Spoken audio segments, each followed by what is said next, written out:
Monsieur le Président, President of the General Assembly, Heads of State and Government, Secretary General of the United Nations, distinguished ladies and gentlemen, on behalf of the Gabonese people, I am happy to take part in the work of this General Assembly of the United Nations. President Philemon Yang, in taking the floor for the first time before this august assembly, I would like at the outset to address to you my warm congratulations on your outstanding election to preside the 79th session of the General Assembly of the United Nations. And I wish you all the best. I express my compliments too to the seasoned interpreter that you are, representative of a brotherly country, Cameroon, linked to Gabon by geography, history, and culture. Please be assured of the full support of my country throughout your mandate. And finally, I would like to pay tribute, well-deserved tribute, to Mr. Antonio Guterres, Secretary General of our organization, for his tireless devotion and commitment to servicing the ideals of the United Nations. Mr. President, I'd like to take this opportunity to bring to your attention that the current debate is taking place at a moment where my country, Gabon, has just celebrated the first anniversary of the liberation coup. Indeed, our path towards the construction of a new Gabon to date has been able to keep its promises that we announced here at the last general debate, namely the establishment of transitional institutions, the release of prisoners of conscience, permanent inclusivity, the holding of an inclusive national dialogue, the drafting of a new constitution. The next step is to organize the referendum in the coming months, and the adoption of an electoral code and a revision of the electoral register in accordance with the timetable adopted during the inclusive national dialogue. All of this progress, supported by the people of Gabon, contributes to a progressive return to our constitutional order through free, transparent, and peaceful elections as soon as possible. Apart from these points that I have just outlined, significant reforms have been undertaken in sectors that directly affect human development. Roads, healthcare centres, schools, a return to school grants, the opening up of competitions for our major universities, lifting of the recruitment freeze, and the payment of pension arrears, all of this respecting our international commitments at the same time. And this is the opportunity for me to thank all of our partners, friendly countries and donors of national and international funds that have accompanied us in this transition process, despite the difficulties of the process. Ladies and gentlemen, the current General Assembly is focusing on the subject unity and diversity for the advancement of peace, sustainable development, and human dignity everywhere and for everyone. This is part of our building of a planetary community that is in harmony with the principles mentioned in the preamble to the Universal Declaration of Human Rights of 1948. Gabon, faithful as we are to our tradition of peace, unreservedly supports this project, aiming at a more just and inclusive interactive world.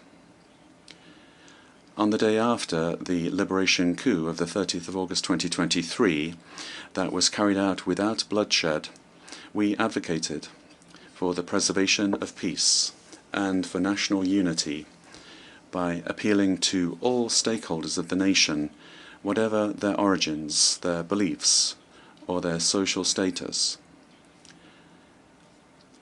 in an effort to build a fairer and more prosperous Gabon. Ladies and gentlemen, respect for life, territorial integrity, the sovereignty of states to freely choose their partners, and rejection of violence, all of these things favor peace building. With regard to sustainable development, my country maintains a firm and coherent position in favor of protecting the environment. I would like to recall that for several years now, Gabon has dedicated 13 national parks to the service of humanity, thus contributing to the absorption of more than 100 million net tons of CO2 per year and the preservation of threatened species. Nevertheless, this does not mean in any way that we are bypassing the expectations of our population who are focused on their basic needs being met. That is why this forum is the occasion to once again recall to industrialized nations the need for them to respect their commitments by supporting the countries that host the greatest carbon sinks in the world.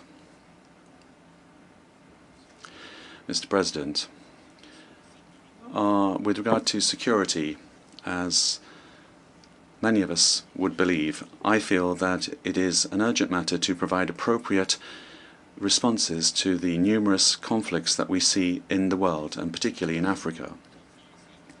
I would like to once again welcome the adoption by the Security Council on the 21st of December 2023 of Resolution 2719 on the financing of peace support operations led by the African Union. In accordance with the new Agenda for Peace of the Secretary-General of the United Nations, this resolution, presented jointly by Gabon, Ghana and Mozambique, today is a crucial part of the architecture for international peace and security. Its implementation is an absolute imperative. And I would like to take this opportunity to support the efforts of the Secretary-General aimed at providing a realistic, pragmatic and sustainable political solution for the Moroccan Sahara. I would also like to welcome the official announcement made by the United States of America that they support the admission of 2 African states as permanent members of the Security Council. However, Africa is expecting broader support from other permanent members of the Security Council for this initiative. And at the same time, we expect access for African members to the right to veto.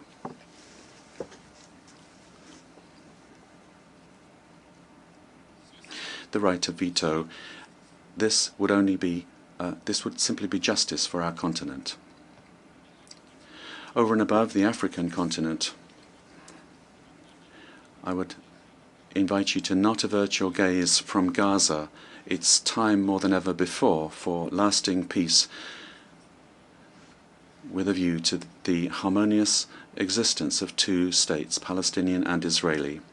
And I would also like to reiterate the position of Gabon for the lifting of the economic, trade and financial embargo imposed on Cuba because of its negative impact on the well-being of the population. President, ladies and gentlemen, as President Félix Houphouët-Boigny said, peace is not just a word, it's a behavior, it's a genuine state of mind. This legitimate aspiration of peoples is an ideal. It recommends that developed countries that have experience in resolving conflicts share with other states their know-how to build a more just and more balanced world. Unity in diversity for making progress in peace, sustainable development and human dignity everywhere and for everyone is, in my view, a genuine society of dialogue, tolerance and respect for others.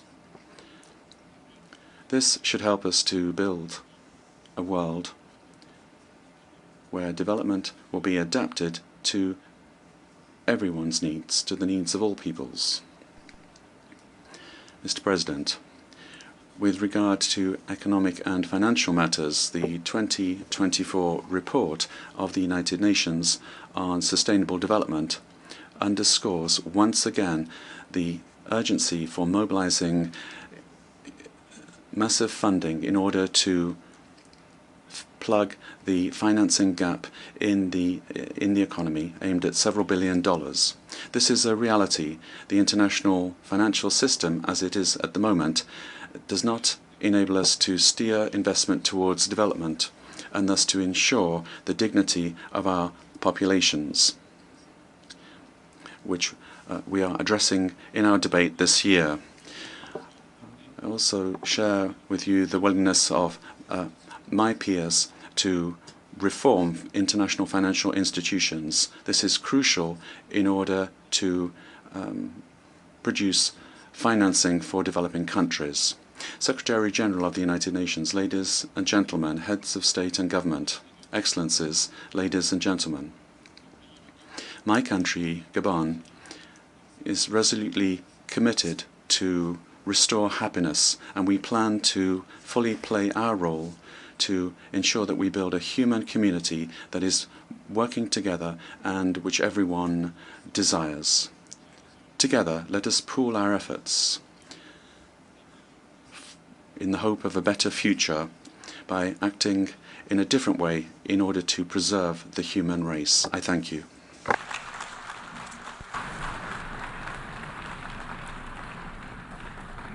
En nombre de la Asamblea.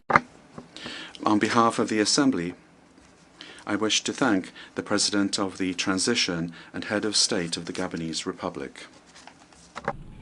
Seguidamente, the Assembly will hear an address by His Excellency Faustin Archange Touadera, Head of State of the Central African Republic. I request protocol to escort His Excellency and invite him to address the Assembly.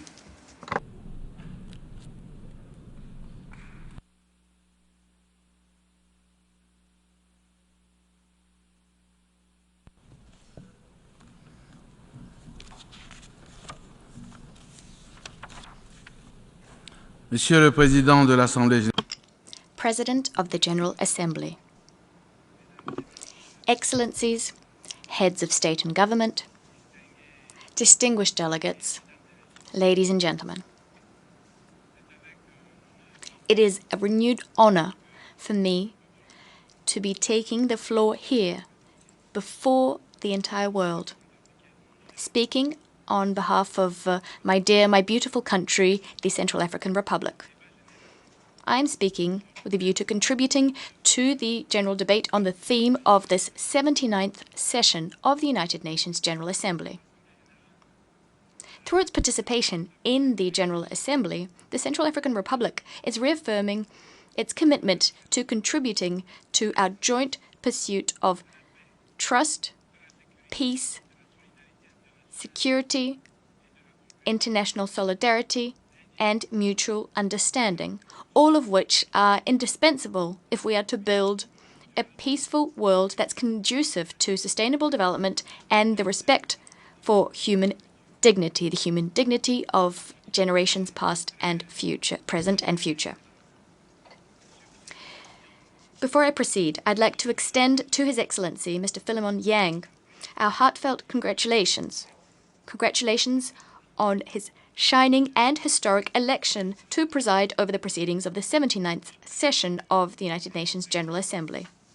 Your election is the symbol of an honor and well-deserved tribute that's been granted to our continent, Africa. Your election is also a source of great pride and inspiration for 51 million citizens of CEMAC, the Economic and Monetary Community of Central Africa, which I'm currently presiding over, steering the work of the Conference of the CEMAC Heads of State. It is also a source of pride and inspiration for your beautiful country, the Sister Republic of Cameroon. Your consummate knowledge of international affairs, as well as your far-ranging personal qualities are a great advantage and a guarantee that our proceedings will be met with success. I stand convinced that you will do your best to serve the interests of the United Nations and all its member states, implementing the UN's vast reform program so that the organization becomes more effective, more inclusive, more representative, and better suited to our changing world, as well as to the resolution of the serious and pressing problems shaking all of humanity. Rest assured, you have the full support of the Central African Republic in your task. I'd also like to commend the high caliber of the work done and the accomplishments of President Denis Francis throughout the 78th session of the General Assembly. We extend to Mr. Denis Francis our gratitude and our satisfaction. United Nations Secretary General, His Excellency Antonio Guterres, I'd like to reiterate to you the gratitude of the Central African Republic and my country's full support, as well as the support of the government. We support your various initiatives which seek to make the United Nations a place where the efforts of nations come together. As you know, on the 30th of July of this year, the United Nations Security Council decided to lift in its entirety the unjust, illegitimate, and iniquitous arms embargo that had been imposed on the Central African Armed Forces for a decade. An embargo which caused us irreparable harm over those 10 years. Speaking from this rostrum, I'd like to extend to you the gratitude of the Central African people. We are grateful to the UN Security Council for its wise decision. A decision which, although belated, will allow my country to continue to act so as to rebuild national peace and security, and to work together with other states in the pursuit of peace, sustainable development, and the human dignity of present and future generations. I'd like to seize this opportunity to reiterate to all of you, all those who held the Central African Republic in their hearts and supported our noble fight. You have the gratitude of our people. The Central African Republic has vast mining potential. Therefore, I'm convinced that we'll continue to receive your support for the lifting of the embargo on diamonds imposed by the Kimberley Process, an embargo which has circumscribed our ability to work for peace, sustainable development, and the human dignity of present and future generations. Mr. President, the theme of this 79th General Assembly session is leaving no one behind, acting together for the advancement of peace, sustainable development, and human dignity for present and future generations. The theme is tied up with particularly important, significant recommendations, which will be of import in our discussions on the reform of the global peace and security architecture, as well as our discussions geared towards achieving the SDGs. As we know, peace is inextricably linked to sustainable development. Regrettably, as we meet here at this great world forum, year in, year out, as we meet at other fora for that matter, the world continues grappling with serious existential threats, becoming more unstable and more vulnerable. This 79th session is taking place at a very turbulent time, a time marked by mounting geopolitical crises, the war between Russia and Ukraine, the war between Israel and Hamas, the war in Sudan and in the east of the Democratic Republic of the Congo, terrorism, deteriorating economic conditions which are strangling growth in Africa, as well as rising fuel prices. We stand convinced that only dialogue can help us to put an end to conflict in a lasting way. The Central African Republic implores the parties to these various conflicts to opt for dialogue and diplomacy so as to find a solution to the various disagreements at the root of these conflicts and to save millions of human lives. The Central African Republic would like to note that the security situation has been stable for the most part in 2024. We are preparing to deepen our democratic roots by holding municipal and regional elections in the very near future, something that will be a first over the last 4 decades. With this in mind, special measures have been taken to apprehend remaining armed groups. These groups can no longer control various portions of our country's territory. As a result, they're engaging in organized crime, illegal exploitation, and fraudulent trafficking of natural resources, and they're doing this so as to be able to acquire military material and equipment. The 10th session of the Strategic Committee for Disarmament, Demobilization, Reintegration and Rehabilitation, as well as the commemoration in Bangui of African Amnesty Month by the African Union's Peace and Security Council, this happened just a few days ago, were an opportunity for us to fully appreciate the significant headway that's been made and which has been possible thanks to the fact that stakeholders have taken ownership and participated in the global peace and security process underpinned by the Political Agreement for Peace and Reconciliation, as well as the Luanda Joint Roadmap.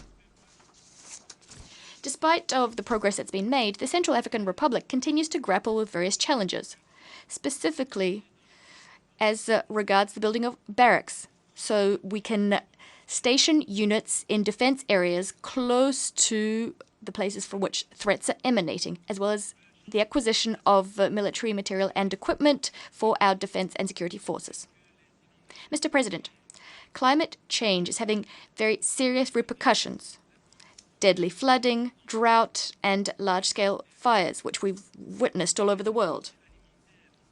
These give rise to various risks, from food insecurity to water stress to competition for natural resources, as well as losses of livelihoods and displacement.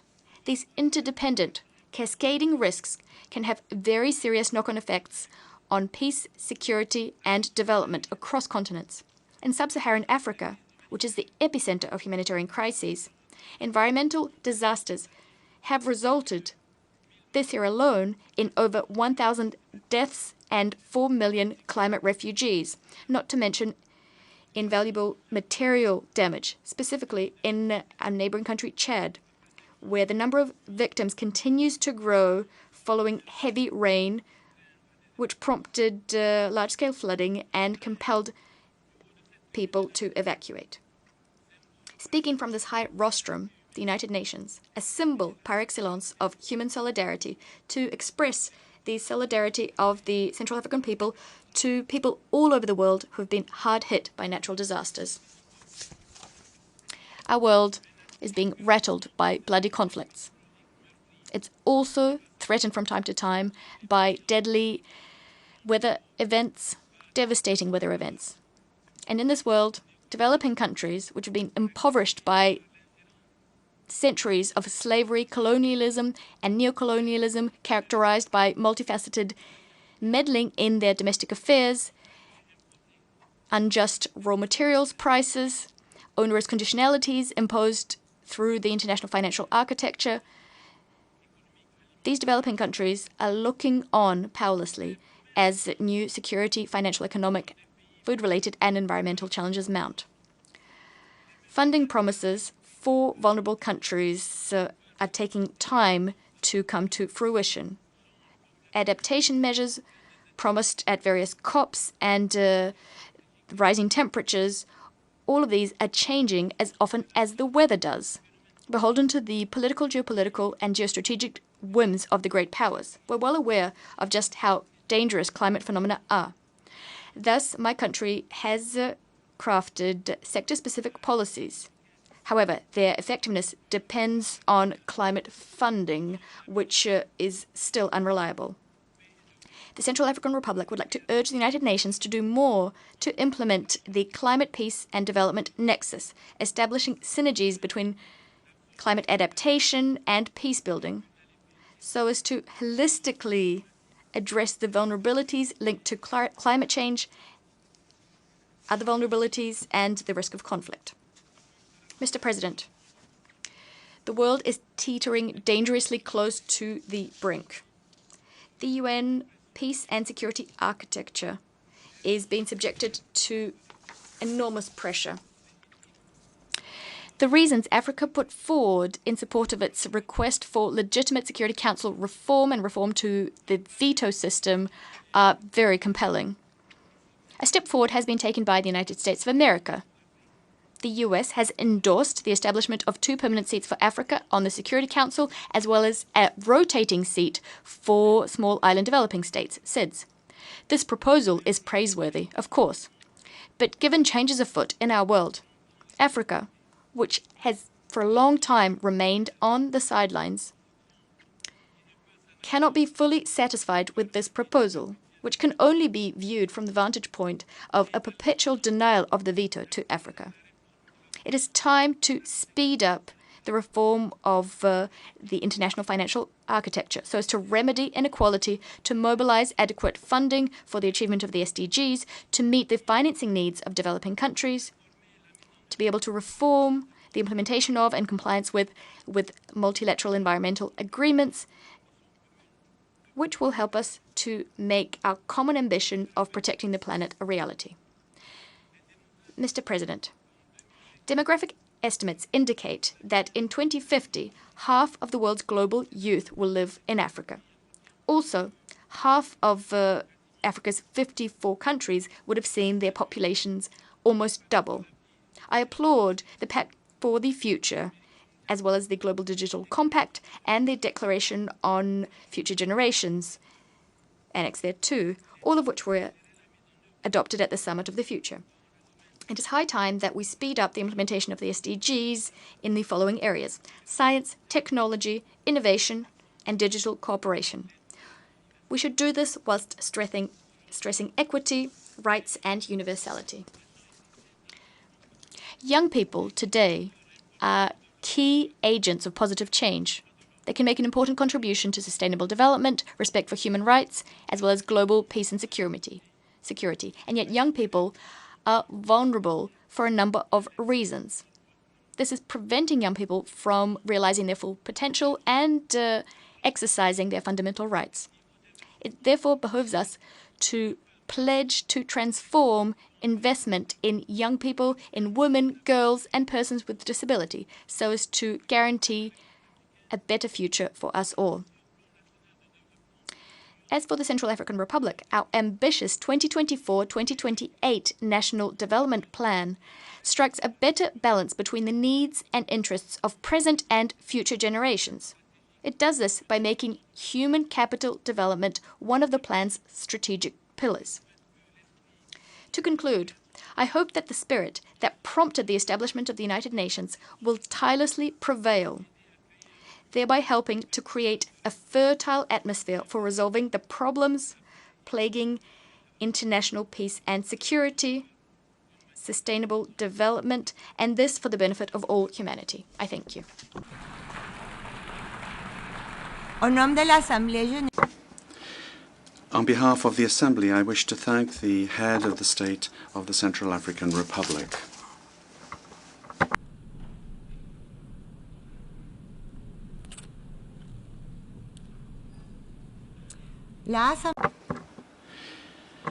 The Assembly will hear an address by His Excellency Mahmoud Abbas, President of the State of Palestine.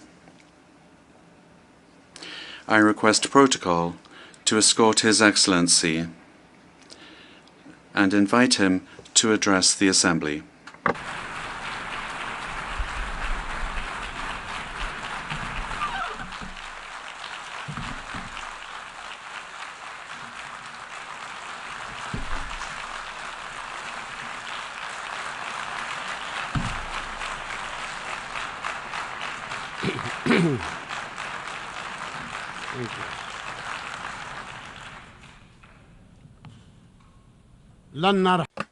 We will not leave. We will not leave. We will not leave. Palestine is our homeland. It is the land of our fathers, our grandfathers. It will remain ours. And if anyone were to leave, it would be the occupying usurpers.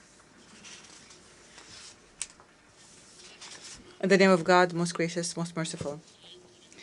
Mr. Philemon Yang, President of the General Assembly of the United Nations. Mr. Antonio Guterres, Secretary General of the United Nations.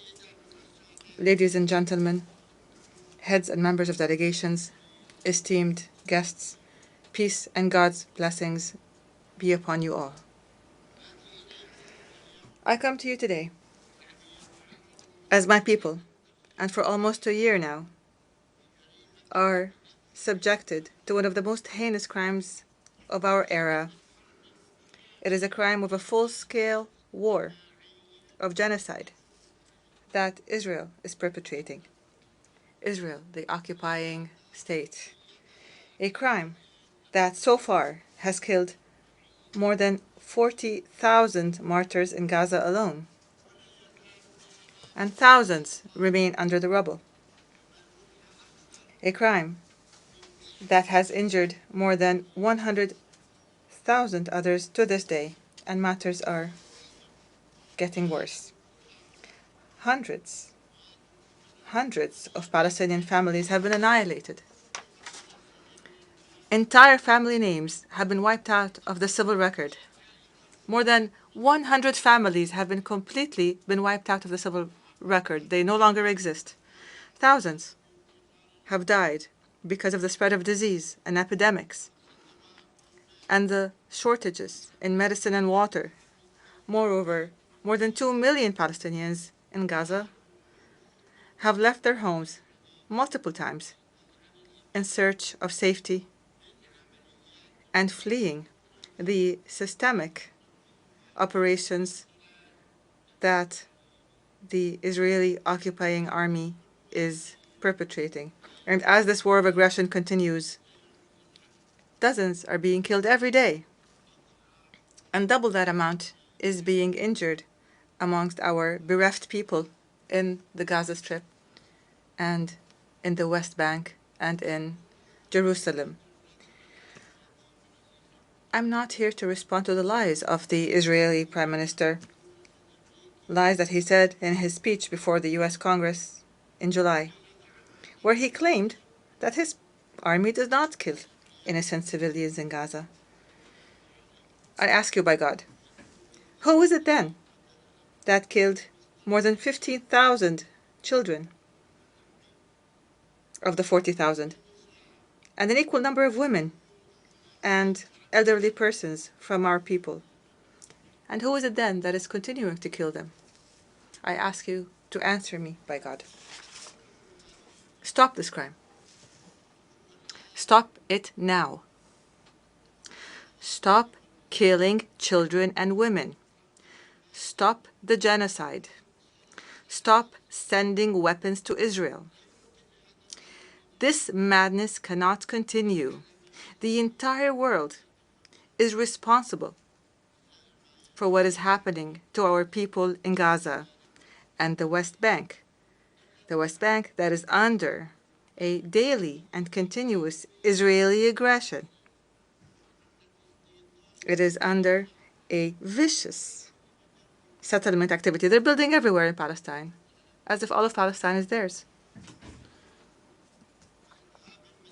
It is subjected to the terrorism of gangs of settlers under the patronage and support of the Israeli government and the occupying army, which destroys hundreds of houses in the lands of Palestine, not to mention what our eternal capital, Al-Quds, is being subjected to in terms of campaigns to change its nature, to Judaize it, and to aggress it and its holy sites and landmarks, to change its historic and legal status. We've recently heard a terrorist Israeli minister calling for building a temple in the Al-Aqsa Mosque. We must condemn and stop this reckless minister and those like him who want to set fire, a fire of religious conflict and strife that will burn everything in its way. The Aqsa Mosque and its surroundings, ladies and gentlemen, is the exclusive property of Muslims. This has been endorsed by a resolution taken by the League of Nations in 1930. This was a resolution by the League of Nations, and we will accept nothing else regardless of the circumstances.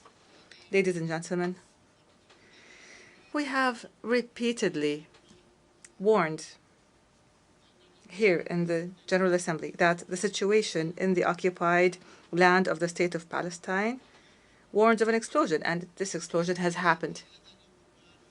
It happened on October 7th of last year and afterwards. And from the very first day, I stressed the need to immediately stop the war. I condemned the killing of civilians regardless of who they are and regardless of what side they were on or any people they were from. I demanded the release of prisoners and those detained by both sides.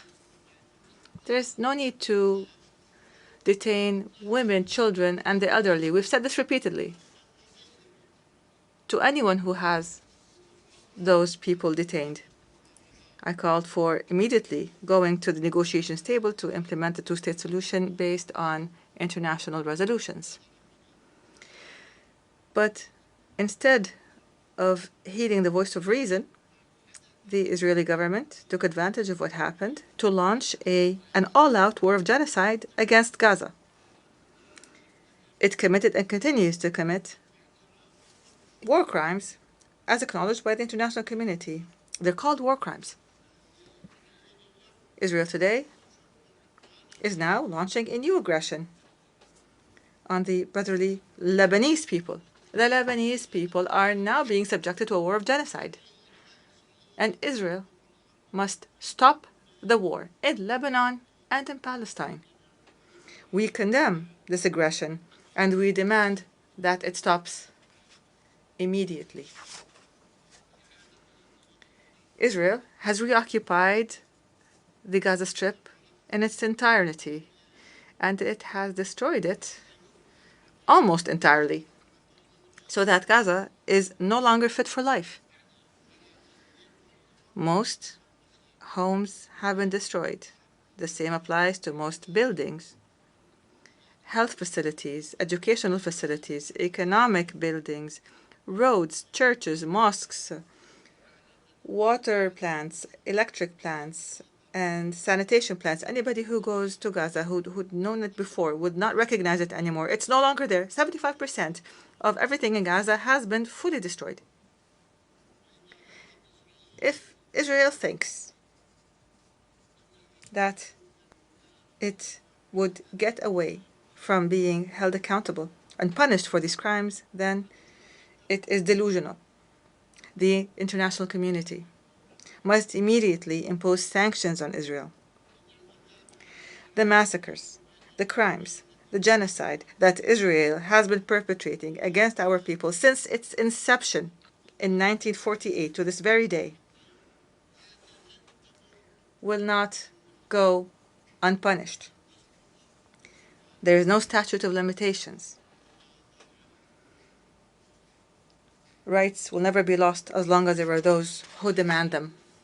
And despite our repeated calls and demands, the world has not succeeded in obliging Israel, this transient state, to stop this war of genocide and its war crimes against innocent civilian residents.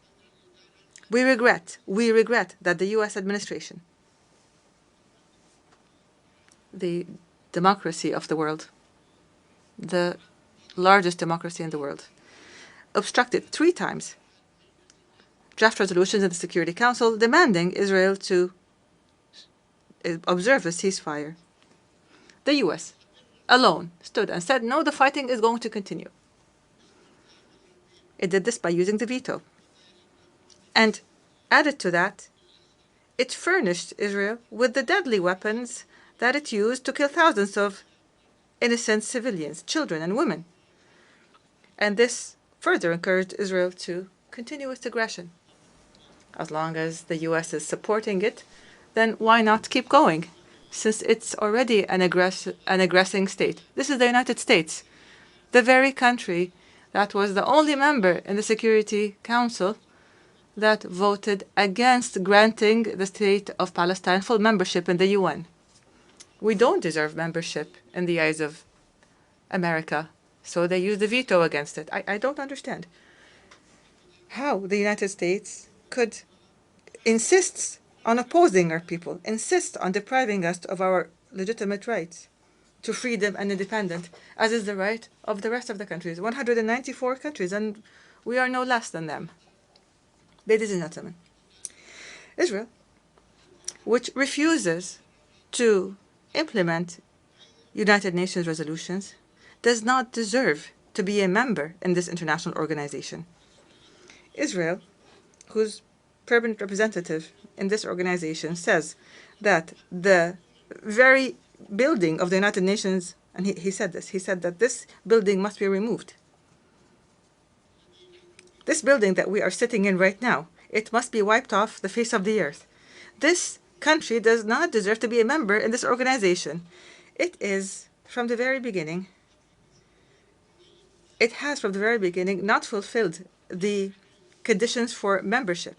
Because in 1949, when it submitted its membership application to the UN imposed two conditions.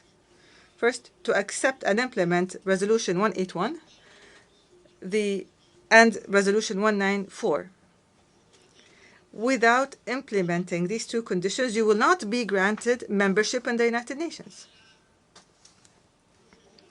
Moshe Sharet, the foreign minister at the time, wrote a pledge. You will see it. A pledge, a written pledge, that he and Israel are committed to the implementation of those resolutions. And since 1949 to this very day, nothing has happened. We are going to submit a request, an application to the General Assembly on this matter. And as I said, if you return, then we will return. If they do not step back, then we will do more. I take this opportunity to commend the member states of the United Nations that voted with more than a two-thirds majority in favor of the draft resolution submitted by the State of Palestine, supported by a large number of friendly and sisterly countries, to adopt the ICJ's historic advisory opinion issued on the 19th of July 2024 to end the illegal Israeli occupation of the State of Palestine in a period of 12 months. For the very first time, there is a specific time frame. We demand the implementation of this particular requirement, including an immediate cessation of annexation and settlement activities, dismantling of existing settlements, and evacuating settlers from Palestinian territories. There's 600,000 settlers, and they're living on our land. Why don't they go back to their homes? We must give reparations to Palestinians and for damages that were a result of the unlawful policies and the practices of the occupation, and many other such issues that were mentioned in the ICJ's advisory opinion. We want what the ICJ stated and what the entire world accepted in the General Assembly with a vast majority that far exceeds a two-thirds majority. And Israel must be made to implement it. We rely on this resolution, which is the embodiment of international will and the principles of international law and the mechanisms that were adopted in this regard to guarantee implementation. We hope that this resolution would be implemented. Of the 1,000 resolutions taken on the Palestinian people since 1948 until this very day, and not a single one has been implemented yet. Ladies and gentlemen, today I feel very grateful as well. as I see this large, great shift in the positions of member states in the United Nations as they support Palestinians' rights to an independent state that is recognized and that deserves full membership in this organization, as is the case with the rest of the countries in the world that love freedom and peace. In the name of the Palestinian people, I thank you for this support. I thank you for your support of what is right, of justice, to achieve peace in our region. I call upon you to apply the laws of international law according to responsibilities and sovereignty. We don't ask you for more than you can do. We ask every state to give us our support within the realm of its responsibility and sovereignty. I also express our gratitude and appreciation for the demonstrations that spoke against the genocide in Gaza and that supported Palestinian rights that have been taking place throughout the world, including the American people. And I acknowledge the American people are marching in the streets in these demonstrations, and we are grateful to them. We appreciate what is happening in European countries and the noble supporters that come to Palestine, risking their lives as Israelis attack them. And here, I would like to make special mention of the Turkish-American martyr Aisha Noor, killed by the occupation army in cold blood. I say to those, the Palestinian people will not forget your honorable stand. We will remember you proudly when the occupation is eliminated and when our people enjoy freedom and independence. Ladies and gentlemen, recently there was much talk about the next day, but the day after. What shall we do on the day after? What is our policy for the day after? And I say to you, the day after the end of the war in the Gaza Strip, I take this opportunity today to give you our view of what is needed immediately and on the day after the war ends. This is our proposal. We propose it to you. You can accept it, you can change it, you can amend it. We are ready for all that. First of all, a comprehensive and permanent ceasefire in Gaza and an end to the military aggressions and attacks by terrorist settlers in the West Bank and East Jerusalem. Second, humanitarian aid must be delivered urgently in an organized manner and in sufficient quantities, because there's nothing in Gaza, and they need everything. This humanitarian aid must be delivered throughout Gaza. Third, a full Israeli withdrawal from the Gaza Strip. We refuse the establishment of buffer zones or taking any part from Gaza. Gaza is only 7 kilometers by 40, and Israel wants to cut it up. It wants a piece here and a piece there, and we will not allow a single centimeter of Gaza to be taken. We demand that we stop the forced displacement inside the Gaza Strip or outside the Gaza Strip. We demand the return of those displaced to their homes or to have housing provided to them. Netanyahu wants in the West Bank and the Gaza Strip people to be displaced, to be evacuated to Egypt and to Jordan. We refused. The Jordanian and Egyptian governments, and I thank them for this, said we will not allow the displacement of any Palestinians and eviction of the Palestinians from their lands.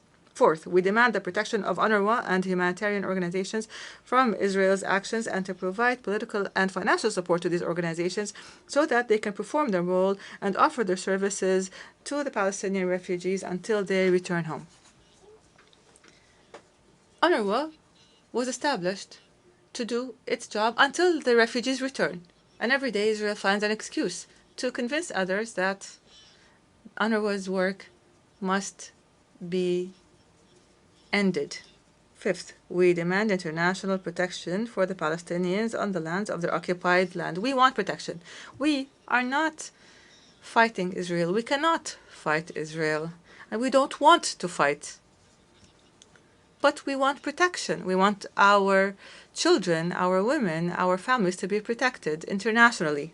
Sixth, Palestine, the state of Palestine must shoulder its responsibilities in the Gaza Strip and impose its full mandate on it and jurisdiction on it, including the border checkpoints, especially the Rafah international border between Egypt and Palestine, as part of a comprehensive plan. This has existed before, and it must return to the way it was. Seventh, and within the context of a comprehensive national reform process. This is a process that we're undertaking, and most countries have reviewed it, supported it, confirmed it, and thanked the Palestinian government for it. And hopefully we will continue with this process till the very end. In terms of this process, we will reconstruct our infrastructure and state institutions destroyed by Israel. We will revive the economy and establish sustainable development and rebuild the Gaza Strip. And we will hold the state of Israel fully responsible. Eighth, the authority of the state of Palestine and the Palestinian government and the PLO, the legitimate and sole representative of the Palestinian people, will have authority on all Palestinian territories in the Gaza Strip, the West Bank, and Eastern Jerusalem, as has been stipulated for us by international law. We are not asking for more, but we will not accept any less. The West Bank, the Gaza Strip, and the Eastern Jerusalem. We will not ask for more, but we will not accept any less. We will hold general elections. We're ready to hold the elections. We've been ready in the past, but Israel refused to allow us to hold these elections in Jerusalem. But if this were to happen, we're ready to hold these elections and to form a Palestinian government in accordance with the results of these elections. Ninth, we will continue to mobilize the largest possible international support so that the state of Palestine can achieve full membership in the United Nations as soon as possible. What do we lack to be sitting amongst you? What do we lack to be on the same footing as 194 official member states in the United Nations? We have the land, we have the authority, we have the people, we have the culture, we have the knowledge, we have everything that we need. We ask you to help us. 10th, the full implementation of the General Assembly resolution on the advisory opinion that we mentioned, issued by the International Court of Justice in a manner that would lead to the end of the occupation in 12 months, as stipulated by the resolution, as set by the advisory opinion. Number 11, hold an international peace conference under the auspices of the United Nations within a year to apply the two-state solution. So we hold this international conference so that we would resolve all the problems that remain between us and Israel. By the way, we recognize the state of Israel, but Israel doesn't recognize us. We want a solution that would protect both countries, the state of Palestine and the state of Israel, so that they can coexist in peace, stability, and security. Number 12, to adopt international peacekeeping forces by virtue of a Security Council resolution between the states of Palestine and Israel to guarantee the security of both countries. We call for guaranteeing the security of both countries.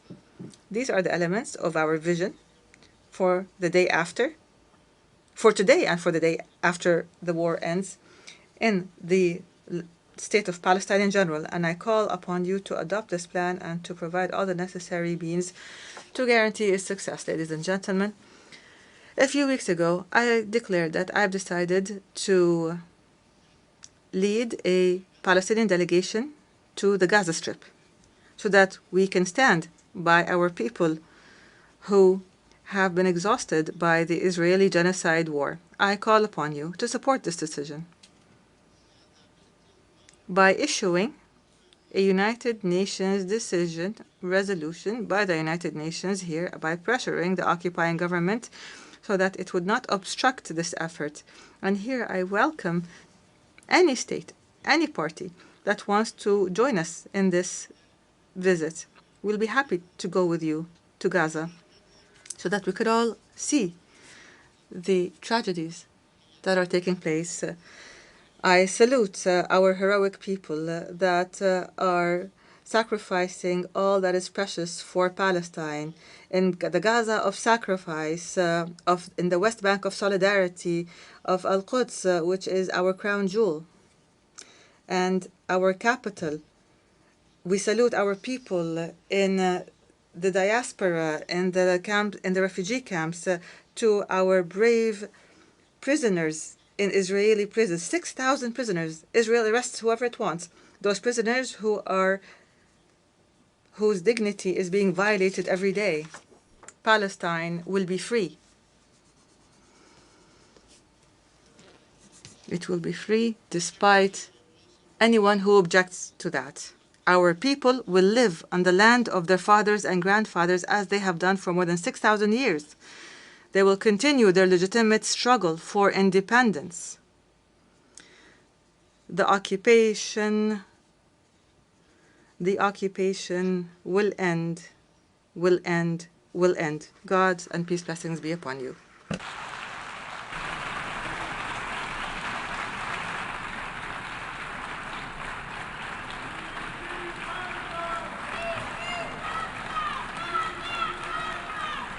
En nombre de la Asamblea. On behalf of the Assembly, I wish to thank the President of the State of Palestine. The Assembly will hear an address by His Excellency Mr. Adama Barrow, President of the Republic of the Gambia. I request protocol to escort His Excellency and invite him to address the Assembly.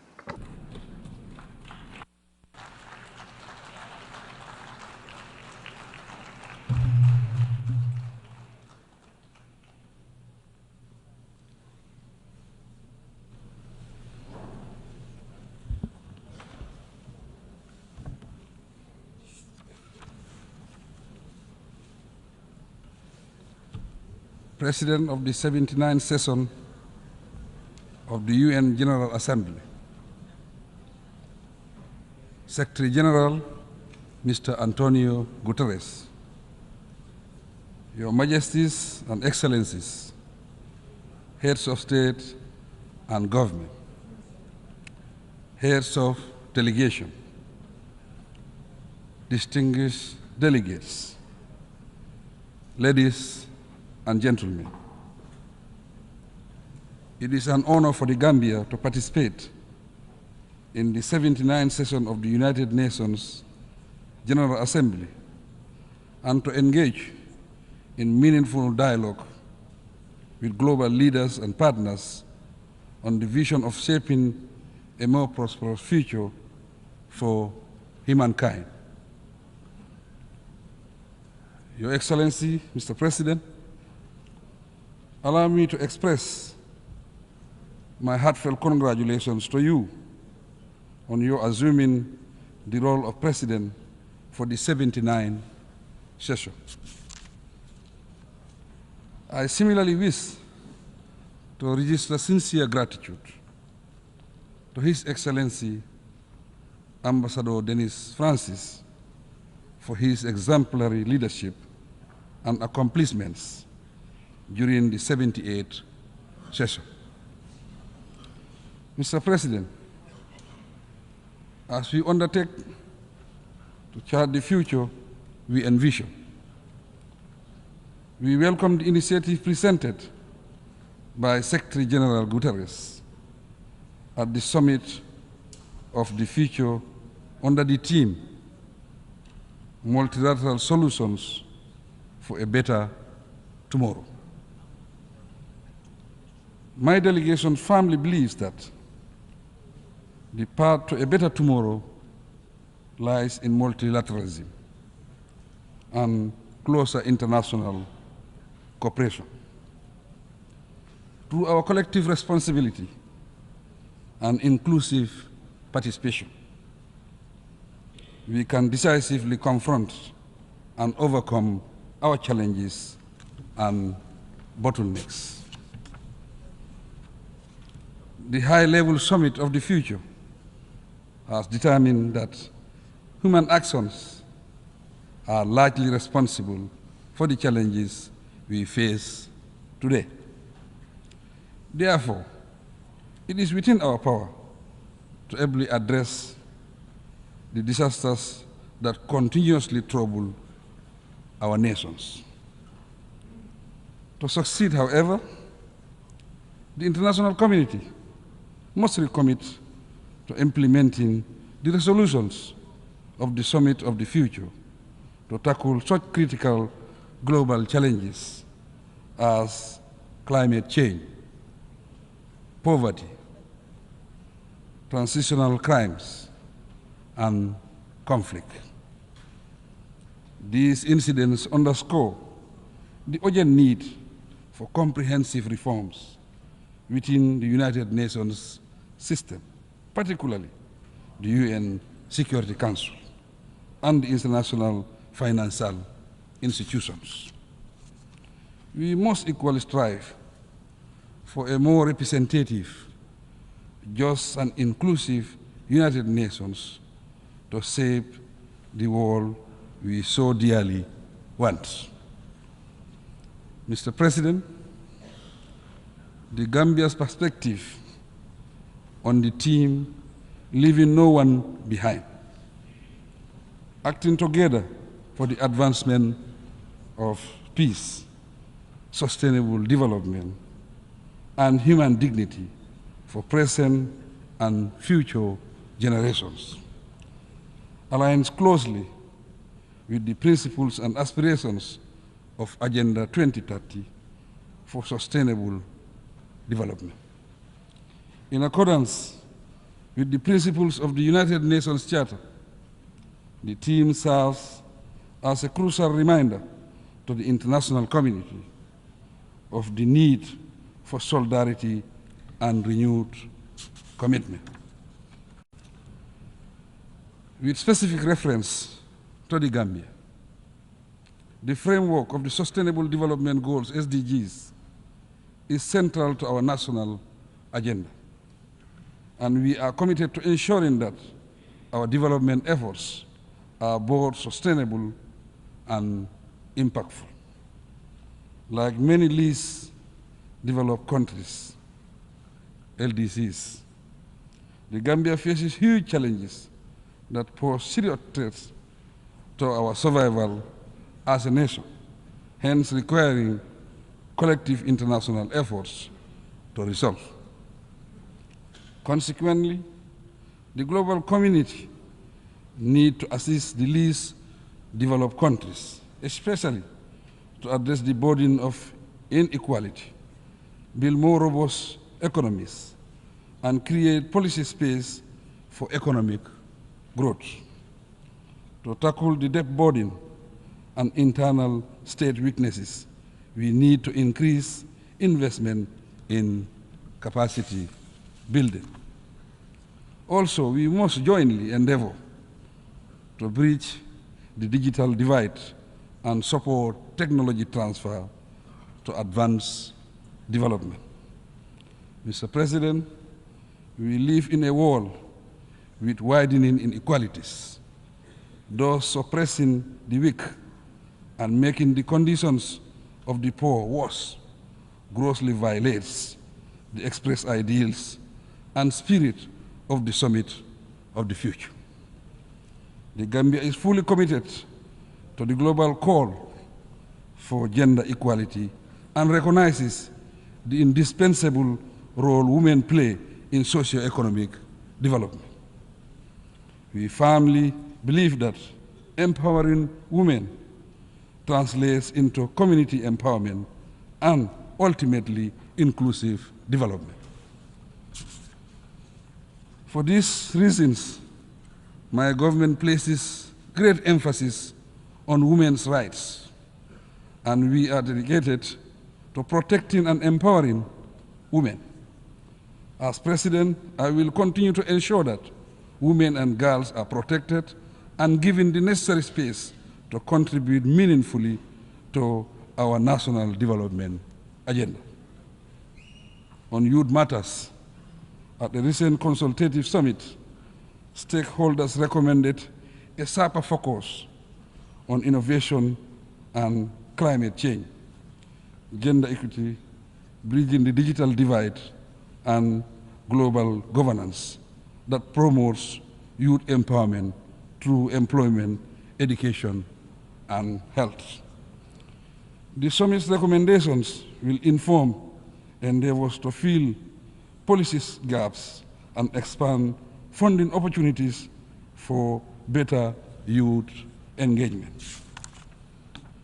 Furthermore, my government commits to aligning our national priorities with global benchmarks and in partnership with youth-led organizations and other stakeholders. We also resolve to use transformative solutions to create greater opportunities for all. Mr. President, the Gambia believes in collective international efforts to combat global challenges. Based on this, last year, the Gambia joined the international community by co-sponsoring UN General Assembly Consensus Resolution 77/276, which sought to engage the International Court of Justice, ICJ, on the obligations of states regarding climate change.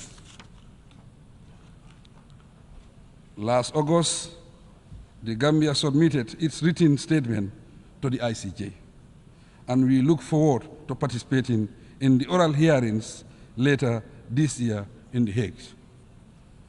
At the national level, the Gambia remains steadfast in its commitment to promoting human rights and establishing a vibrant democratic environment. The establishment of a National Human Rights Commission and entrenchment of a free, independent, and impartial judiciary provide a solid framework and a sense of security for our citizens, thus ensuring they have a place to seek redress for injustice. I am happy to report that since 2017, the Gambia has neither recorded a single political prisoner, nor has any journalist or human rights activist been jailed in the Gambia.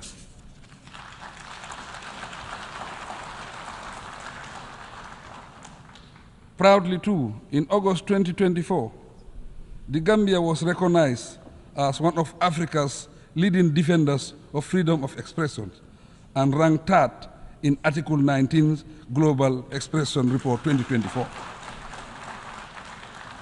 We will continue striving to better our situation. Mr. President, as committed advocates of peace and security, respect for basic rights and freedoms, and the application of international law, we stand firmly against injustice, no matter where it occurs. No doubt, as a nation of peace, guided by democratic principles, we have learned valuable lessons to act upon and share. With the help of the international community, we are steadily taking steps to bring closure to the saga of the victims of dictatorship in our country. So far, we have successfully managed the transitional justice and reform processes.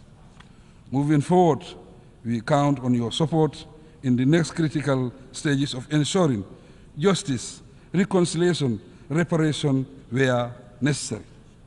The Gambia will continue advocating preventive approaches to peace building to avert future conflicts. Once again, I take this opportunity to express our appreciation of all the support the UN Peacebuilding Commission has been extending to us. Mr. President, the ongoing conflicts in Palestine, Sudan, the Sahel, Ukraine and Russia, the Democratic Republic of Congo, Libya, and other conflict zones demand the international community's immediate intervention. We must explore all diplomatic means to restore lasting peace worldwide and free all innocent people, particularly women and children, from the calamities of war. We call on the international community to prioritize support for the post-conflict reconstruction of Gaza and the improvement of economic conditions in the West Bank, even though the situation in that region is extremely serious. The intense destruction of lives and property continues. The Israel occupation, expansion of settlements, blockade of Gaza, and restrictions in the West Bank, together with the threat of intensifying the war to a regional conflict, continue to worsen the ongoing tensions in the Middle East. Accordingly, I call on the United Nations, the international community, and the Organization of Islamic Cooperation, OIC member states, to join forces and urgently bring about permanent peace in Palestine. Through recognized structures, I am, as chair of the OIC, committed to stepping up efforts and exploring every possible diplomatic and peaceful channel to resolve the Middle East crisis. The OIC has been very active, and under my leadership will continue to promote and pursue peace in that region. Our common objective is to create a situation wherein Israel and Palestine coexist in peace and security under a two-state arrangement and within the recognized pre-1967 borders. With the sustained support of the OIC, the Gambia has stood as a beacon of hope for the oppressed Rohingya Muslims of Myanmar. Despite relentless efforts over the past 5 years, the oppressive regime of Myanmar has intensified its oppressive campaign through forced exile and unspeakable acts of violence. During my current 3-year tenure as OIC chairman, my office will be available also for dialogue to bring lasting peaceful relations between Iran, its immediate neighbors, and our Western partners.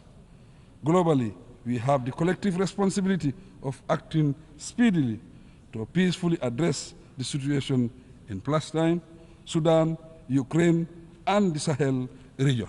Mr. President, we commend the efforts of the Kingdom of Morocco and the viability of the Moroccan Autonomy Initiative. The initiative aligns with the principles of the UN Charter, and it provides a platform for all parties involved in the Moroccan Sahara conflict to engage in a UN-led dialogue for a permanent, mutually agreed political solution. With regard to recognition and respect for the One China principle, we continue to stand with China. The People's Republic of China represents renewed hope for global rebalancing towards justice, peace, and development. China's generous support to its southern neighbors through its numerous development cooperation initiatives has proven usefully impactful and strategic. Mr. President, migration has ever been a fundamental aspect of human development, and it significantly contributes to the growth of both home and host countries. The international community should address migration in a regulated manner and decriminalize it. Indeed, human beings should not risk losing their lives in pursuit of a better future. In this regard, the Gambia is collaborating with relevant countries to improve the plight of migrants, although we must discourage irregular migration. We are duty-bound to respect the rights of migrants and ensure they are treated with dignity, Mr. President. We recognize that dictatorship, conflict, climate change, poverty, and lack of opportunities are part of the root causes of migration. Economic sanctions imposed on states also contribute to forced migration. The long-standing U.S. embargo against Cuba is an example. My view is that these embargoes should give way to renewed good neighborliness and cooperative relations between the two nations. The international community should address inequality and compassion and fulfill the commitment to the official development assistance pledge made by donor countries. As regards the original countries of migrants, we must uphold the ideals and principles of democracy, good governance, and wise resource management approaches, Mr. President. In conclusion, the international community must prioritize diplomacy, dialogue, and mutual understanding as we confront challenges of global concern. I also urge the private sector to collaborate with our governments in taking concrete actions towards our common goals. Simple yet impactful steps, such as supporting local initiatives, promoting inclusive policies, and engaging in global partnerships, can make a significant difference in the world order. Despite the challenges we face, there is immense potential for positive change through collective endeavors. Let us embrace a message of hope, resilience, and optimism for the future. Together, we can create a world where peace, sustainable development, and human dignity are not mere dreams, but a reality for all. I thank you for your kind attention.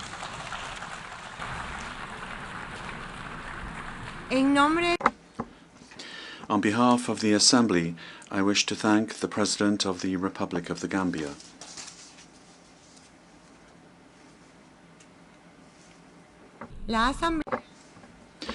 The Assembly will hear an address by His Excellency Edgar Leblanc Fils, President of the Presidential Council of the Transition of the Republic of Haiti.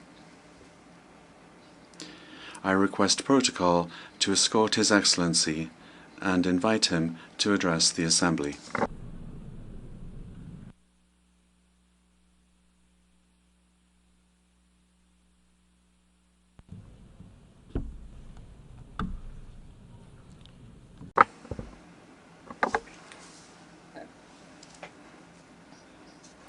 Excellencies, President of the General Assembly, Secretary General of the United Nations, Excellencies, Heads of State and Government, Heads of Delegation, distinguished delegates, dear compatriots, I have the immense honor to represent here at the General Assembly of the United Nations the Haitian people at a particular crossroads in our history.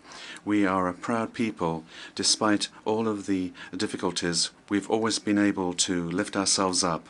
The first black republic in the world, Haiti is proud of its heroic fight for freedom and human dignity. Today, we find ourselves at a decisive crossroads. It is with the weight of this history on our shoulders that we have a hope for a better future. This is how I address you today, calling for solidarity on the part of the international community. Allow me, firstly, to address my warm congratulations to you, Excellency Philemon Yang, former Prime Minister of Cameroon, and congratulate you on your election as President of the 79th session of the General Assembly. Haiti stands firmly by your side, and we assure you of our full support throughout your mandate in order to ensure that this session will be a success for the entire international community. I would also like to indicate the exceptional quality of the work of your predecessor at the 78th session, His Excellency Mr. Dennis Francis of Trinidad and Tobago, who conducted work with dexterity, leadership, and wisdom. I would also like to take this opportunity to express on behalf of the Haitian people our gratitude to you, Secretary General Antonio Guterres, for your visit to Haiti, your presence on our soil, and your unfailing support for our request to the Security Council, in particular with regard to reinforcement of the national police in Haiti, and for all your interventions in favor of Haiti have been very much appreciated, and we will never forget. I would like to express my extreme thanks to the international community for the support given to my country during these times of crisis. This solidarity, which can be seen through the security initiatives, also those of humanitarian aid and support for development, is very much appreciated. It is through this ongoing cooperation and adapted to our situation that Haiti is becoming stronger, more resilient, and will continue towards development and progress. I would like to greet here all Haitian compatriots throughout the world who, whilst being attached to their country of birth, are forced to seek out more favorable skies in order to make a living. Everyone recognizes that they're very hard workers, and I want to tell them, wherever they are, that the Presidential Council of Transition and the government is thinking of them whilst we await an improvement of conditions so that they can come back into the fold. I would also like to take this opportunity to greet Amnesty International and other organizations closely following up on the defense of human rights of Haitians and violations of these rights throughout the world. On behalf of the entire Haitian people, I would like to extend a brotherly greeting to all friends of Haiti that have shown solidarity towards the migrants from our country, and in particular those living in Springfield, Ohio in the United States. The long history of friendship and reciprocal solidarity between our two nations since our participation in the Battle of Savannah of 1779 have enabled us to say with confidence that the American people reject any incitement to hate against our community. The active participation of Haitian immigrants at various levels of life in the United States is tangible and significant. In this regard, the passions that naturally arise during an election campaign should never serve as a pretext for xenophobia or racism in a country such as the United States, a country forged by immigrants from all countries and which has become a model of democracy for the world. Mr. President, Excellencies, ladies and gentlemen, the theme of this 79th General Assembly is leaving no one behind, acting together for the advancement of peace, sustainable development and human dignity for present and future generations. This very much resounds with the major challenges that we are facing today. This theme is an urgent call for unity and international cooperation in a context where inequalities, conflicts and the climate crisis are rendering even more vulnerable millions of people throughout the world. Whilst many nations are struggling to achieve the Sustainable Development Goals, it is more necessary than ever to guarantee that all voices, and in particular those of the most marginalized, are included in the global decision-making process. This theme is also of capital importance when it comes to the context of the crisis in Haiti. It speaks to our fight to restore peace and stability, ensuring that every Haitian citizen is able to enjoy their fundamental rights.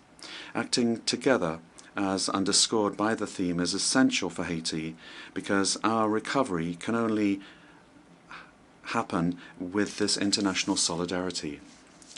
President, Excellencies, ladies and gentlemen, today our world is facing unprecedented challenges that are of deep concern to the entire international community. The United Nations, in its historic mission to promote peace, security and sustainable development, is in the front lines of the crises that are not only threatening isolated nations but the entirety of humanity. Climate change undoubtedly is one of the great perils of our time. According to recent data of the Intergovernmental Panel on Climate Change, global temperatures have already increased by 1.1 degrees Celsius since the pre-industrial era. This increase has led to an increase in intensification of climate phenomena such as hurricanes, droughts, and floods, disasters which particularly affect the most vulnerable nations such as Haiti. In 2023, the United Nations Programme for Development estimated that more than 100 million additional people risk descending into poverty between now and 2030 due to the effects of climate change. For Haiti, which is part of the countries that emit the least greenhouse gases but which experiences the most devastating impacts of this global crisis is making it even more difficult for us to guarantee food security, access to drinking water, and economic stability. Armed conflicts also continue to sow destruction and to ravage human lives. According to the High Commissioner of the United Nations for Refugees, the number of people forcibly displaced was 110 million in 2023. That's the highest figure that we've ever seen. Whether it be in Syria, in Ukraine, or in the Sahel region, these prolonged conflicts are exacerbating poverty, destroying vital infrastructure, and leading to massive flows of refugees. The world cannot remain inactive when millions of men, women, and children are fleeing violence in search of security and dignity. The commitment of the international community is more necessary than ever before in order to find diplomatic solutions and to promote peace initiatives. Another major challenge relates to economic inequality, which continues to get worse. According to the Human Development Report of 2023 of the UNDP, almost 1.2 billion people are still living in multidimensional poverty, namely that they lack access to essential services such as health, education, and conditions for a decent life. The COVID-19 pandemic has worsened these inequalities, pushing millions of additional people into poverty. For nations such as Haiti, this impact has been devastating. With a high level of poverty, the country is facing profound structural challenges, but these inequalities are not just a Haitian problem. They are a global problem which requires global economic reform. Moreover, the challenges linked to food insecurity have become worse in recent years. According to the United Nations Food and Agriculture Organization, FAO, more than 735 million people in the world suffered from famine in 2022, an alarming increase that reflects the disruptions caused by conflicts, economic crises, and climate change. Haiti, unfortunately, is no exception to this. The World Food Programme recently underscored that almost half of the Haitian population is in a situation of acute food insecurity. This situation is not just a humanitarian emergency, but it is a threat for the stability of our nation. We must work together to strengthen our farming systems, guarantee fair access to food resources, and fight against hunger in a concerted and sustainable manner. Finally, technological progress provides new opportunities, but also new threats. The acceleration in the development of artificial intelligence, the proliferation of cyber attacks, and disinformation are endangering the stability of democracies throughout the world.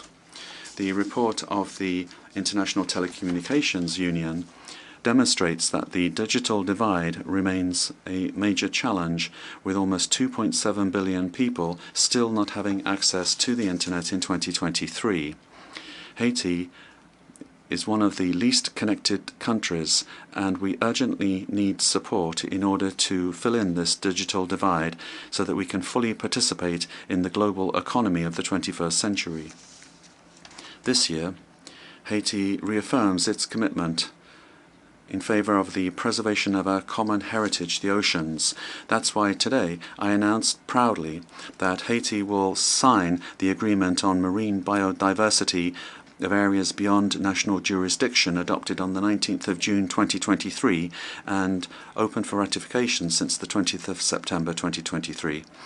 This agreement is a crucial tool to guarantee the protection of marine biodiversity, to promote sustainable use of marine resources and strengthen the resilience of island states such as our own in the face of climate challenges. Haiti has decided to cooperate with the international community to ensure that this agreement is a benefit to all of humanity while making our contribution to the protection of marine ecosystems on which we all depend. These global challenges can only be addressed through a renewed commitment to multilateralism, through solidarity and collective action. Haiti, despite our difficulties, is ready to cooperate with the international community to overcome these crises and build a future where peace, justice, and human dignity are triumphant. But we can't do this alone. It's only together that we can act to guarantee that no one is left behind. Excellencies, ladies and gentlemen, in proclaiming the independence of Haiti in January 1804, General Jean-Jacques Dessalines, the founding father of our homeland, gave human rights a universal character. He began the dismantling of the colonial and slave order, and then human rights ceased just being white man's human rights and became human rights for all men and all women, namely the rights of all humankind. In this regard, and as representative of the Republic of Haiti, and as an official spokesperson for the Haitian people, I must draw the attention of the leaders of the major powers to the danger of a nuclear war threatening the existence of peoples on all continents. In this regard, on behalf of the Republic of Haiti, I launch an urgent call to all heads of state of the United Nations to prevent humanity experiencing this peril of the end of civilization on Earth. President, Excellencies, ladies and gentlemen, I am speaking today with the experience of several years dedicated in the service of my country. My political career is very much anchored in the history of Haiti, and it's led me through various trials, always with the same goal in mind: the progress of my country, the pride, the restored dignity and the well-being of the Haitian people that are so downtrodden. Having presided the Senate of the Republic from 1995 to 2000, and having been a witness to critical moments in our political history, I have seen the challenges that our country has been facing. My political commitment goes back to a time when the fight for stability and democracy were everywhere. Today, as President of the Presidential Council of Transition, I find myself once again at a key point in the history of Haiti. My career has shown me that resilience and collective willingness are the only ways to guarantee a stable and prosperous future.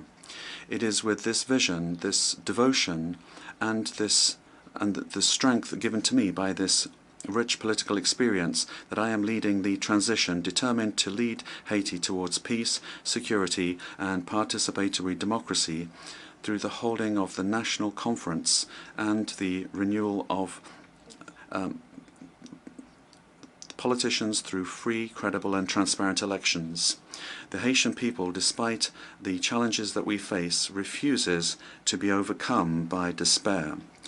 The challenges are unprecedented: devastating violence, political instability that is persistent, a precarious situation virtually everywhere, and a humiliating level of poverty that challenge the Haitian people's capacity for action and their intelligence. In the middle of this storm, we understood that we had to take a brave decision, that of coming together becoming unified despite deep differences in order to rise up again in full confidence towards an exit to the multi-dimensional crisis that has been afflicting us now for far too long. The creation of the Presidential Council of the Transition is how we put this decision into force. It's a tangible example of this willingness to become reconciled with ourselves. This council, which brings together organizations of civil society and the entire political spectrum, is the fruit of long negotiations. It is the embodiment of the plurality of Haitian society. Its roadmap is clear: to restore public order, to hold free and transparent elections at the end of 2025, to restore trust in the institutions of the state. In order to do this, we, those that bear responsibility at the highest levels of the state, know that we will need the support of the international community. But first and foremost, we have to be able to count on ourselves, on our resilience, our capacity to overcome differences and internal divisions. It is important to stress that the resolution of Haiti's problems lies above all on the shoulders of the Haitian people. It is our duty as a sovereign nation to take our destiny in our hands and to overcome divisions and together build a future of peace and prosperity. However, this responsibility is not just our own. The international community, the United Nations, the foreign powers that very often played a decisive role in the history of Haiti have also got their essential part to play in this restoration of peace, economic recovery, and institutional development and the establishment of the rule of law. In this sense, the failure of Haiti to recover is not that of just one nation. It is a collective failure, a global inability to fully respect the principles of solidarity, justice, and international cooperation. It is together with a shared sense of responsibility and renewed commitment that we will be able to transform this crisis into an opportunity to embark upon a sustainable path to peace. Today, Haiti is facing an unprecedented security crisis. The increase of armed gangs, generalized violence, and political instability have plunged the nation into a state of extreme vulnerability. Citizens live in fear, unable to move around freely throughout the country, to go and work or send their children to school without risk, particularly in the capital Port-au-Prince. This situation is affecting all aspects of Haitian society. It's weakening institutions, paralyzing the economy, and it's undermining hope in a better tomorrow. The future of the country is under threat. 50% of gang members from the capital region are made up of children and young people, girls and boys. They very often serve as cannon fodder during operations against the police. They are subject to serious violations of all kinds, including sexual violence. This abuse and violence exercised against children and young people, teenagers, must be considered as a crime against humanity, given the consequences that this has on future generations. The restoration of national security is an absolute priority for the Haitian authorities. They are fully committed to putting an end to this spiral of violence and to restoring order in order to guarantee every citizen the fundamental right that they have to security. They are aware that peace and stability are the indispensable foundations that will enable Haiti to rebuild and restore trust in its institutions and to ensure the socio-economic development of its people. With this in mind, the decision of the Security Council to authorize the deployment of the Multinational Security Support Mission through Resolution 2699 was a direct response to the calls of the Haitian people. This mission, although it is not a classic UN force, embodies the commitment of the international community to support Haiti in its fight against insecurity. I would like, on behalf of the Haitian people, to express my profound thanks to the contributing countries, particularly Kenya, for having accepted to take on the leadership of the mission, as well as to all countries that have provided their support. The national security forces, with the support of the mission, have already demonstrated tangible results on the ground, making it possible for the population, little by little, to see normal life restored, but a lot still remains to be done. Haiti has hosted several United Nations missions over the last 3 decades, particularly MINUSTAH.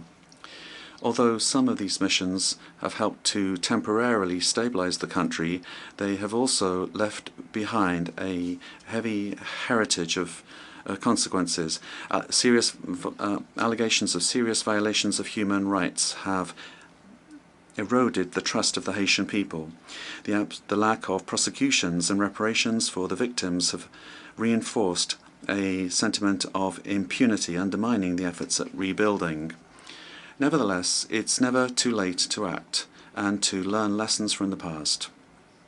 By rethinking the approach, we have the opportunity to boost the reputation of international missions in Haiti and to build a future that is better for the Haitian people.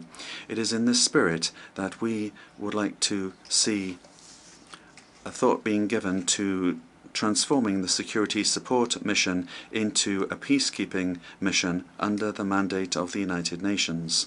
This transformation would make it possible not only to secure more stable funding and to extend the capacity of the mission, but also it would make it possible to strengthen the commitment of member states to security in Haiti. I am convinced that this change of status, whilst recognizing that the errors of the past cannot be repeated, would guarantee the full success of the mission in Haiti. Excellencies, ladies and gentlemen, today I stand before this assembly as the voice of the Republic of Haiti, a country whose history is inextricably linked to the ideals of freedom and justice that we all celebrate here. But Haiti, the first independent black nation of the world, today is the greatest victim of a historical injustice which has not only delayed our development but has also saddled our people with a burden, the repercussions of which we still feel today. In 1825, just 21 years after having won its freedom at the cost of a heroic fight, Haiti was forced to pay a colossal debt to France, the colonizing country, in exchange for recognizing its independence. This ransom, imposed under threat, siphoned off resources of the young nation, plunging it into an infernal cycle of impoverishment, which it still struggles to overcome. This debt was a form of punishment for our audacity in throwing off the chains of slavery and raising up Haitians to claim their human dignity. It was an unjust penalty which asphyxiated the economic and social potential of the black people of Haiti for generations. In today's context, where more than ever attention is being paid to efforts to restore without delay security and respond to the immense humanitarian needs in Haiti, I think it is important to draw the attention of this assembly to the after effects of our colonial past and the ransom paid to certain powers that have largely mortgaged the development of Haiti. It is worth recalling that Haiti was the only country to have paid for its independence, obtained, however, through the fire and the sword. On the eve of the 200th anniversary of this unprecedented event in history, hasn't the time come for these amounts paid to be returned? In this regard, my country welcomes the proposals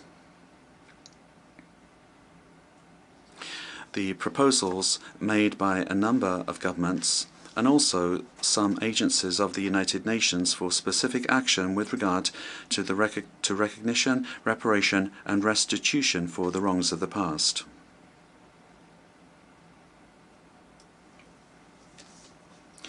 Haiti has absolute confidence in the United Nations organization. The pillars of which are the fight against inequality between peoples and the maintenance of peace between nations, that it will play its role in order to facilitate dialogue between the victim countries of colonization and the former colonial powers. Here, at the 79th session of the General Assembly, Haiti, and through my person, Haiti is not only here to request reparations, but to ask a question of principle, that of imminent justice. My approach is resolutely committed, structured and well documented. The National Committee for Restitution and Reparation, in cooperation with CARICOM's Restorations Commission, has already undertaken exhaustive work on this subject. We demand recognition of the moral and historic debt and the implementation of just and appropriate reparations which will make it possible for our people to free themselves from the invisible chains of this unjust past. Excellencies, ladies and gentlemen, history teaches us that nations do not rise up in isolation, but by unifying forces in a resolute commitment to build a better future. Haiti, this land that has offered the world a symbol of unshakable freedom and which has helped several nations to throw off their yoke of barbaric colonialism, is not looking for charity, but justice, respect,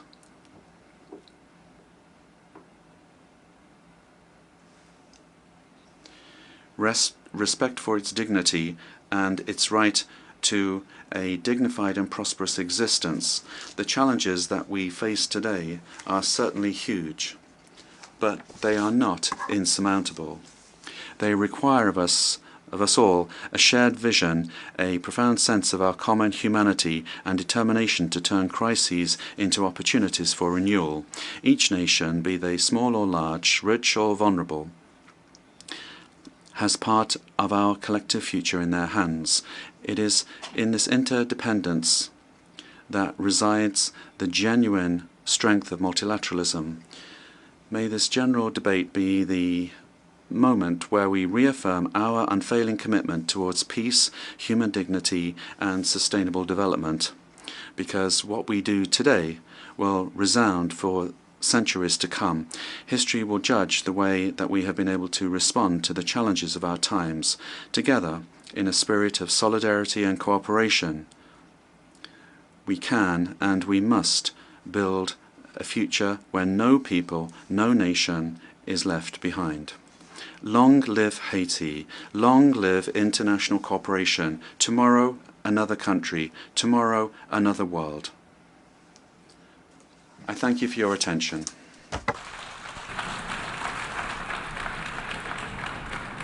Je remercie. On behalf of the Assembly, I wish to thank the President of the Presidential Council of the Transition of the Republic of Haiti. Seguidamente, la Asamblea The Assembly will hear an address by His Excellency Abdel Fattah al-Burhan Abdel Rahman al-Burhan, President of the Transitional Sovereign Council of the Republic of the Sudan. I request protocol to escort His Excellency and invite him to address the Assembly.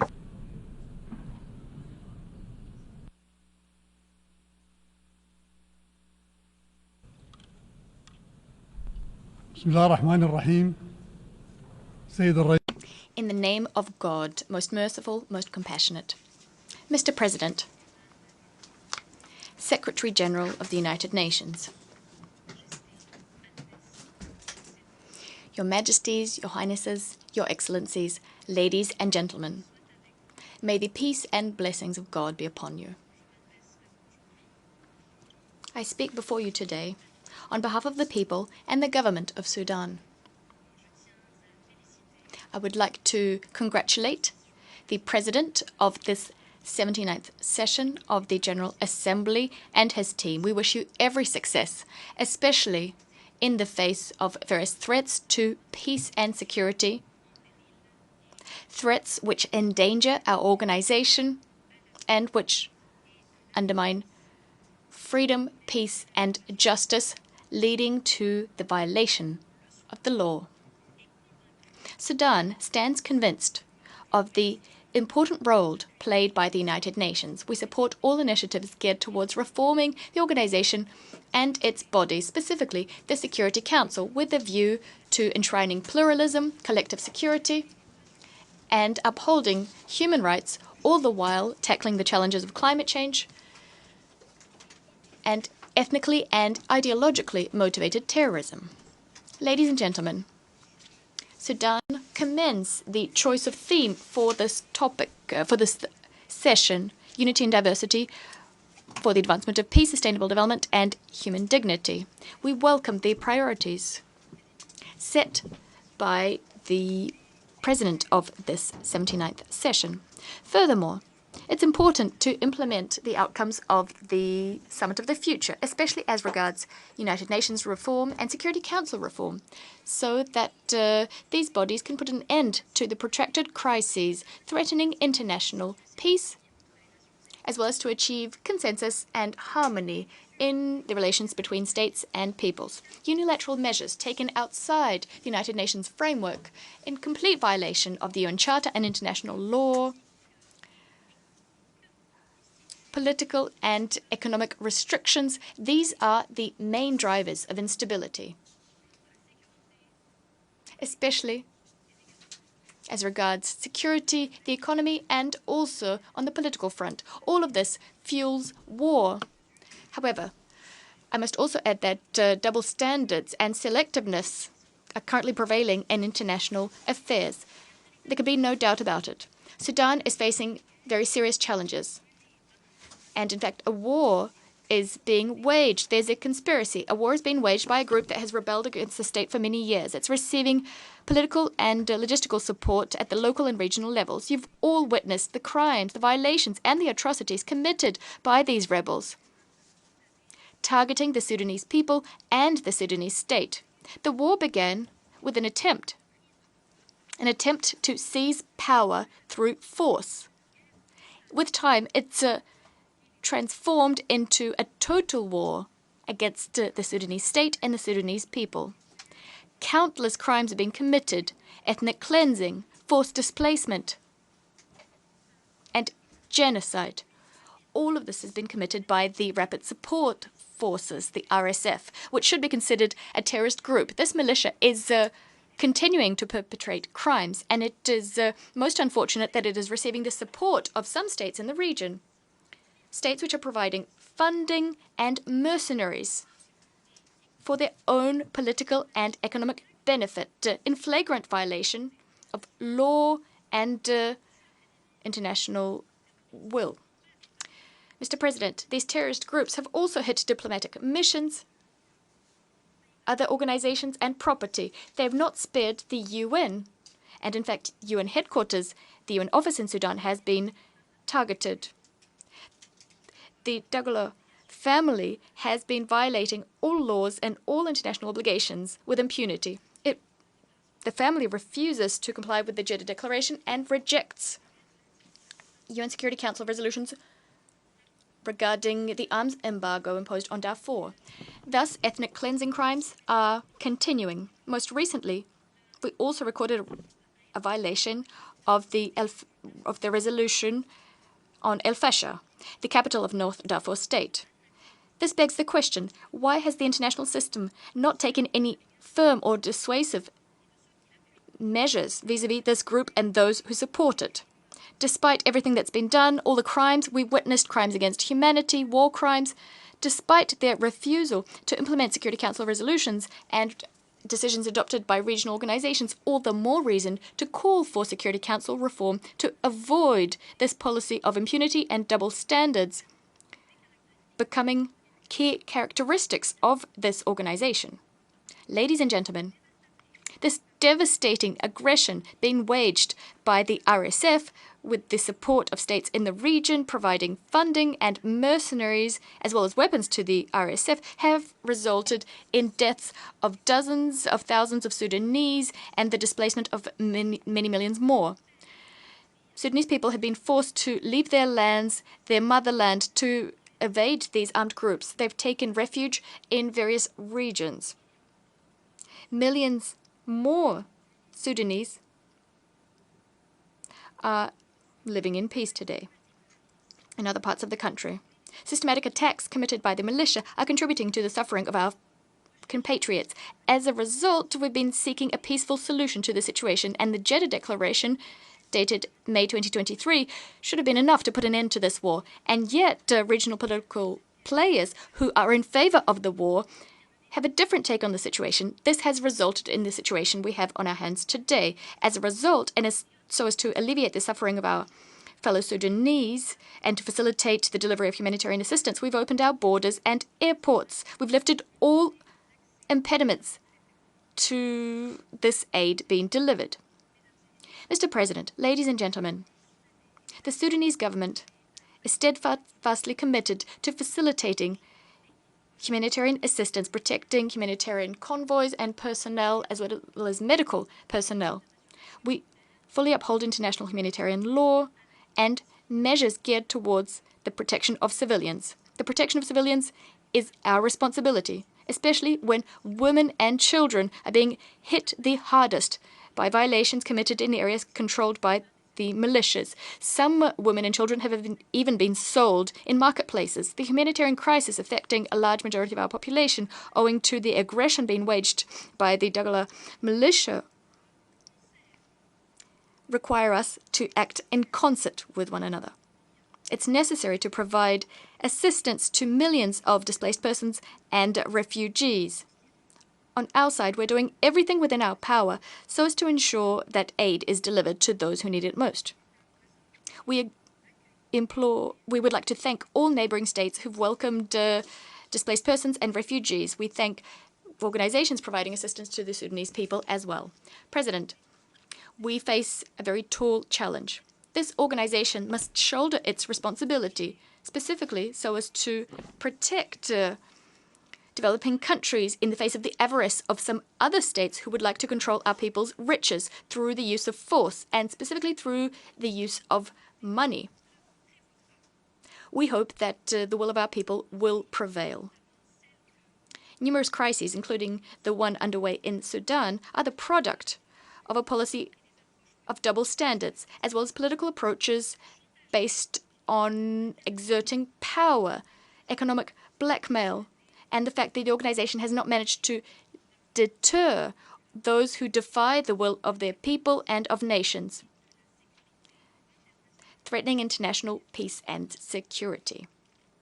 Mr. President, today we have a marketplace of initiatives. Some of these initiatives serve narrow interests, and the corrosive effects of this are patently obvious. In our countries, artificial conflicts are growing in number. For this reason, we need national ownership, this particular principle, and that's why since the start of the crisis, we've done everything we could to put an end to this war and to spare our country from the destruction being waged by the Dagalo militia, attacking the Sudanese people. Thus, we contributed to various constructive initiatives, and we still harbor hopes of ending this conflict so as to guarantee the dignity of the Sudanese people and the sovereignty of our state. We are hoping to ensure that the conflict will not be resumed and conflicts will end. The path towards an end to this conflict is clear in our view. First and foremost, we need to put an end to the hostilities. The militias must withdraw from all of the areas they currently occupy and from which people have been displaced. They must lay down their weapons so that people can go back to their homes and so that assistance can be delivered. This will also facilitate the reopening of roads, airports, and the resumption of production. Second, this end to hostilities must be accompanied with a comprehensive political process so that we can see through the political transition, avoiding the resumption of war and potential coups d'etats. Mr. President, the Sudanese Armed Forces, the SAF, is one of the state's oldest institutions. It's non-politicized. It's very much in favor of a democratic transition, and it's committed to the right of the Sudanese people to pick its leadership. This is why the SAF is upholding the commitments undertaken as part of the glorious 2019 revolution, so that a consensus government, an elected government, can accede to power. We will never accept a return to the previous regime, which was rejected by the Sudanese people. Thus, we are very much committed to facilitating the transition process, moving towards a civilian government. We will continue pursuing peace, working with all groups who have laid down their weapons, as well as with groups who still carry weapons but who are willing to respect the Juba Peace Agreement signed in 2020. Throughout this war, the Sudanese armed forces have done everything they possibly could, continuing to uphold international humanitarian law as well as the Geneva Conventions and protocols thereto, working to protect civilians and to facilitate the delivery of humanitarian assistance. We stand ready to partake in all initiatives that can help to put an end to this war. As soon as we have an initiative that would respect the principle of national ownership and will put an end to the control and occupation of our territory by this rebel militia. We are also in favor of all initiatives which will protect civilians and guarantee the dignity of our people.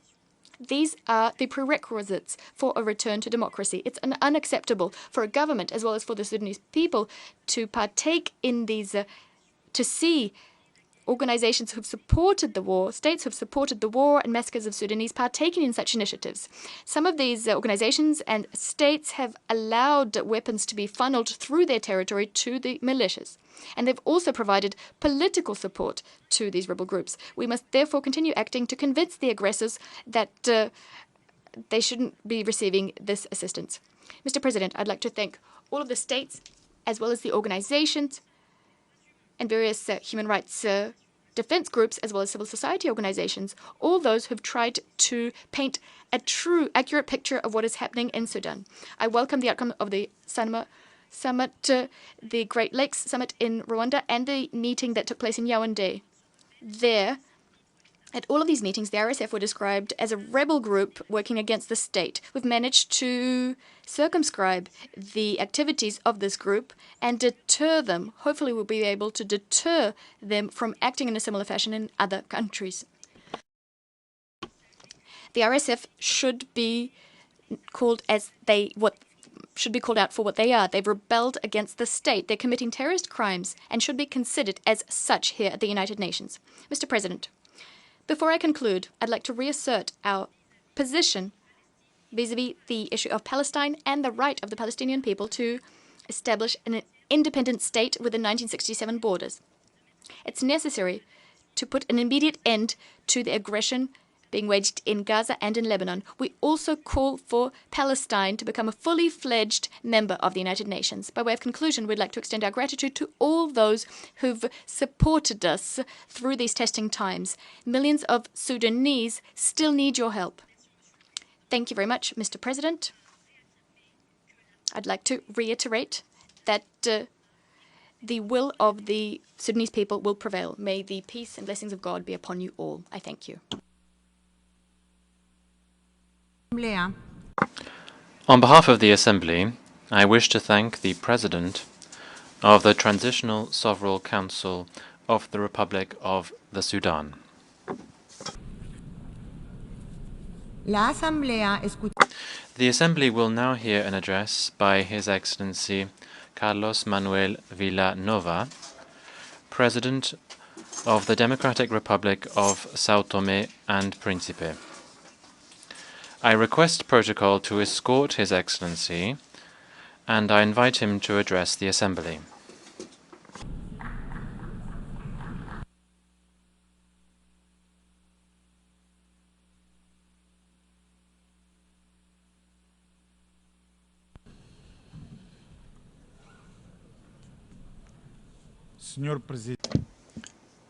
Mr. President of the General Assembly of the United Nations, distinguished head of state and government, distinguished delegates, ladies and gentlemen. It is with great honor that I address this honorable assembly, representing São Tomé and Príncipe,